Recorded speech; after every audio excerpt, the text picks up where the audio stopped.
Here's a short sale update of the top 10 legal mistakes sellers and agents make in a short sale.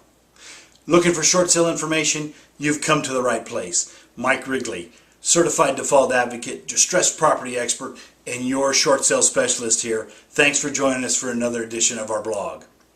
So let's talk about the top 10 mistakes that sellers and agents make according to the California Association of Realtors.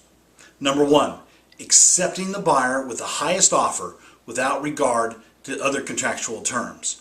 It's not only price, guys, it's also what's involved in the contract that makes a good contract. Not properly handling multiple offer situations with multiple buyers. The guidelines are pretty strict in there, and you make sure that you have to handle it correctly or you could end up in trouble. It's not the one you accept, it's the one you reject that you always have to worry about. Not properly handling backup offers. Same thing as number 2. It's not the ones that you accept, it's the ones you decline that you have to worry about. Number 4, entering an agreement with no earnest money from the buyer or a very small deposit. Now, in the state of California, you have to have consideration to have a binding contract. No deposit, no consideration, really no contract. So really you have no contract at all if you don't take earnest money. Number 6, not disclosing known material facts affecting the value or desirability of the property. Now that's huge. If you know something about the property, disclose it.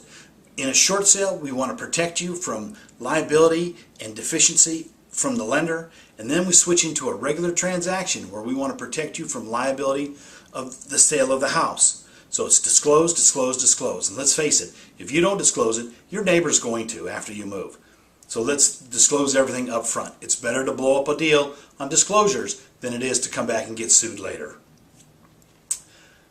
I skipped number 5. Number 5 was entering into agreement before verifying the buyer's financial ability to close escrow.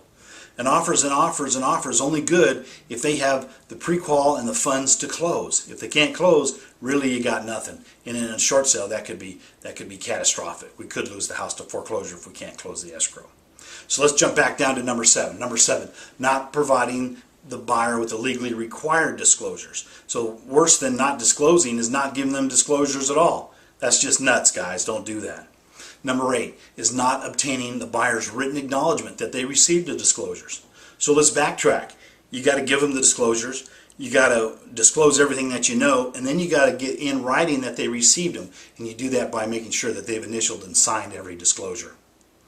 And number 9 is not considering whether to have the buyer remove their required contingencies. Now every deal is written contingent to inspections. Not every deal, but most deals, contingent to financing, appraisal, and inspections.